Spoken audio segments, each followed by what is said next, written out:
Hmm. First of all, let me say that I was flying long, long way from Russia yesterday and landed here, and I'm a little bit jet lagged, and I'm a very lazy person. I didn't write my speech, so sometimes I will forget the words in English, and Lenka will help me, I hope, because I haven't been practicing my English for many years, since probably I been to the same fellowship as you are lucky be now, Knight Wallace Fellowship. It was a great experience, and I sort of understand what kind of time you're having now, and I'm a little bit jealous, but but I'm very, very thankful to you guys, because I'm a very usual person, and I'm a very usual journalist. We're doing a lot of strange stuff, looking for the money, trying to evacuate people from Russia to somewhere, many other things that journalists not supposed to do, but I'm doing it every day. Sometimes I just confused about myself if I'm a journalist, because I have to write a story and I don't. But this prize is very special for me, because our profession is from a Russian point of view, where we rewrite and get to know new things about our history that was very much not what it was in reality. But in my profession, in our profession, it happens to be that we have very good things, real things that that from one point of view not going with the Russian story at all, because this is a American story actually.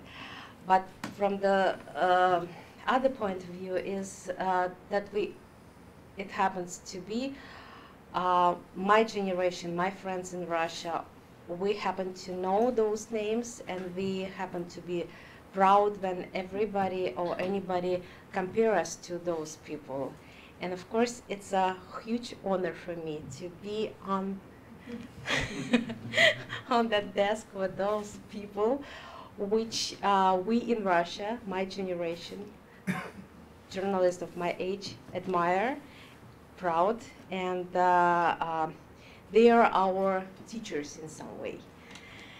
And this is one thing that can be changed in Russia, because, like I said, it doesn't have anything with Russian story, history, because in Russia we never had times of free speech, of free media for the whole history, unless I would say the times of 90s, where everything changed and Yeltsin was in power, and that was the golden age of Russian media. And it was the time when I came to journalism and started to work in my newspaper, where I work for 21 years already. And I'm a very lucky person, because all I've done, and all you were honoring me tonight, it's because I chose the right place to come from when I was a first-year student in 1997, and I chose my newspaper, Novaya Gazeta, or New Newspaper. And when I started to work there, people all around Russia asking, what's the name of newspaper? And I was telling them, no, the New Newspaper, Novaya Gazeta, and said, okay, but what's the name of newspaper? And well, now nobody asking me this question anymore. A lot of people in Russia know what kind of newspaper is. And back then, when I started to work, I was going to be a journalist who was writing about culture, music, theaters, I have 9 years musical school education. Yeah, and I was very sure that I would become a really good journalist and covering those cultural stories. Was a interesting time. I remember myself 20 years ago. And of course, when I came to journalism, I never thought that would be not the cultural things, would be a tragedies. The Kursk was my first big story I was covering for 16 years already, because I'm the only journalist in Russia, and actually probably the only one in Russia who still cares about what happened back then in August 2000, and my complaints to European Court of Human Rights, the only complaints and the only justice for those who died back then. They still, the one complaint was recently dissolved by the court, and the decision was very important for Russian media because they were trying to forbid me to write about this story, the Russian authorities. They sued me in the Russian courts, and I failed, and I complained to European Court, and I won there because it's my basic right to write the truth. And the other complaint is still there about the consequences of this tragedy. And this is the way how I work. I start to cover things and continue it from year to year. I never forget my stories, my heroes. And I think it's very important, no matter that the people and the audience don't pay attention because news coming every day, and the people kind of lost in those news, but I still think that it's very important to begin and to finish the whole story, to point all the pieces together, and to come to what really happened in this. And the other big story I was covering was the Beslan tragedy, when in 2004 terrorists took hostages in a school, and Russian soldiers made a storm and killed a lot of people, a lot of children, 186 children in those storm. And that was the only way Russian government was dealing with this situation, without trying even to save those people. And then in 2006, my colleague Anna Politkovskaya was killed, but she was not the first one who was killed when I was working in my newspaper. The first was my editor of department, Igor Domnikov. He was killed in May of 2000. Because of his brilliant work, because he was writing very great stories on the Russian corruption. And in 2003, the deputy-in-chief of Novaya Gazeta, Yuri Chikachikhin, the deputy of Russian Duma, Russian parliament, was killed because he was a great reporter, old-fashioned reporter like Ed Marrow and many famous American reporters. And then in 2009, my very dear friend Natasha Estimirova was kidnapped and shot the day after I left her apartment. And some other people in my newspaper were also killed, including a small young girl. She just began to work in Novaya Gazeta and was shot with a very famous lawyer, Stanislav Markelov, outside the streets in the center of Moscow. So it wasn't kind of the contract I was ready to sign for when I started to work as a journalist in 1997 in my newspaper.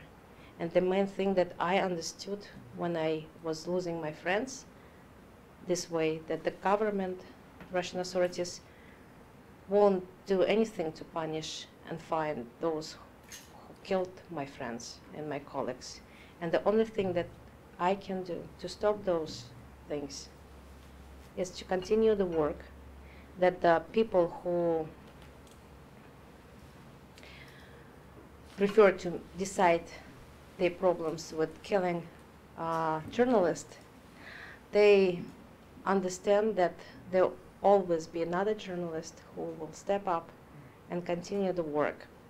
And this is why I work in the very problematic and hard and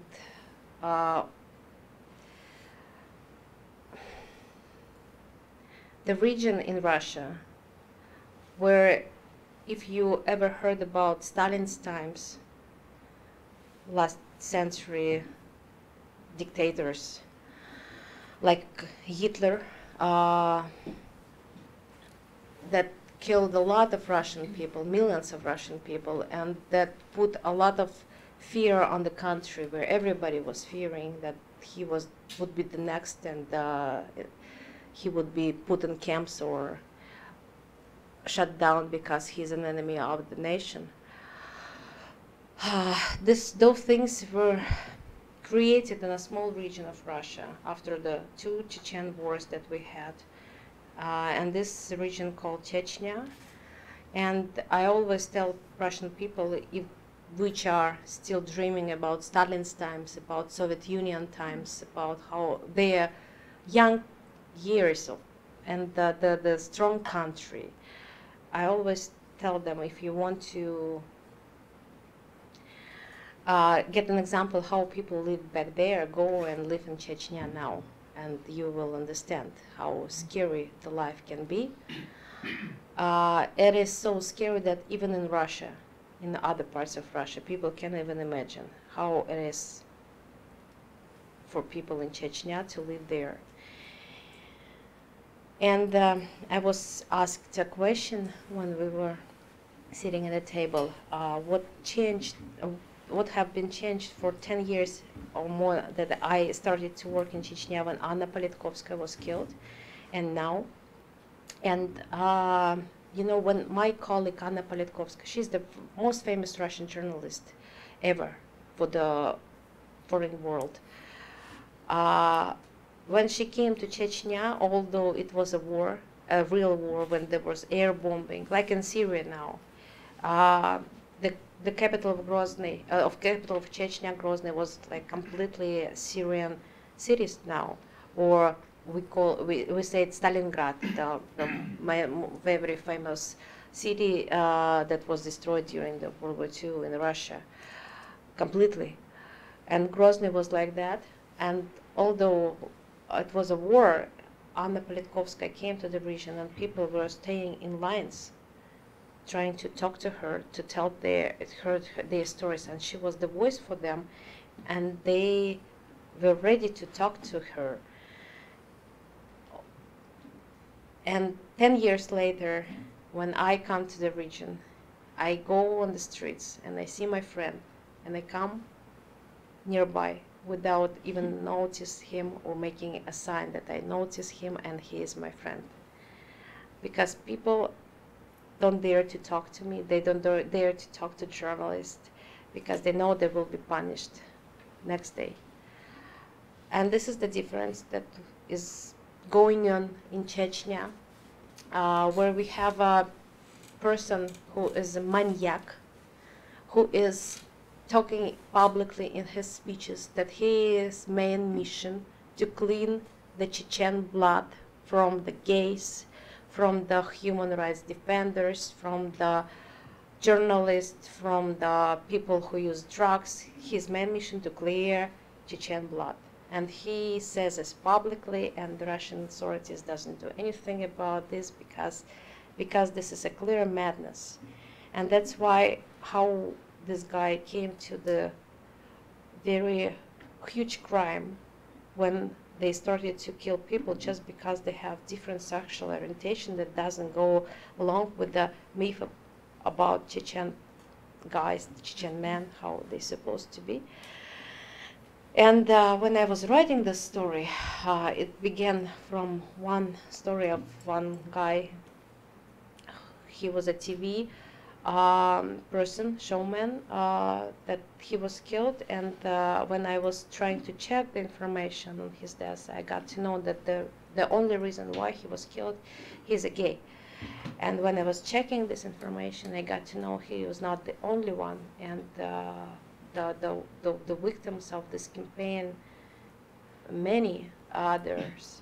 And so I wrote this story like a story that I was writing many times before, that it's another part of Russian, of Chechen people who were suffered from the Chechen authorities. And only next days I suddenly understood that what kind of crime it was. So I used to write about Chechnya and the crimes that happening in Chechnya as a everyday reality. And even I didn't understand to what point the regime came. And everybody was shocked, actually, not the world, but even Russian government. They called us from Mr. Putin's office and asked for the facts and the names. And this story was very hard to write about, and probably I was the only journalist who was capable to write about this, because from the beginning I couldn't write names of the victims, not those who died, not those who survived, because of the Chechen society. It's very conservative, traditional, and to be named as a gay among this society, it means it's better to be killed for those people. And I talked to the victims later, and I recently been to Canada, where we managed to evacuate more than 40 of them, and they still feel that there is something wrong with them. They are sick people. They harm their families. They feel their guiltness. Although they're brilliant people. They are future of Chechen nation, actually. They're smart, they're creative, they are very kind, and although they all got through the torturous camps, they're very good people, and it's very bad that they're ashamed of themselves. But this is the kind of the Chechen society is. That's why we couldn't name any of those victims, and we still have to write the story. It was a tricky thing to do.